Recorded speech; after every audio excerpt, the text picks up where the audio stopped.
E di që po mendon të presësh që çmimet e pronave të bien, por në fakt ja çfarë na tregon tregu aktual. Tregu i pronave nuk bie lehtë. Në fakt statistikat na tregojnë që vetëm në 6 muajt e fundit janë rritur me 40% plus.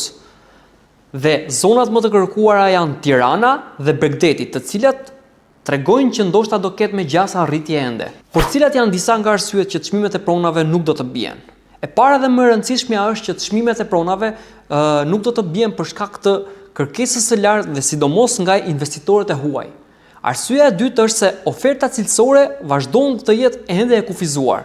Dhe arsyeja e tretë është sepse çmimi i kostos së ndërtimit dhe çmimi i truajve vazhdon të rritet vazhdimisht. Dhe nëse do ta shikojmë në këndvështrim afatgjatë, besoj që çmimet e pronave do vazhdojnë dhe të rriten, sidomos në 10 vjeçarin e ardhshëm. Pra, nëse do vazhdosh ende që të presësh që çmimet e pronave të bien, thjesht do vazhdosh dhe do humbësh kohë.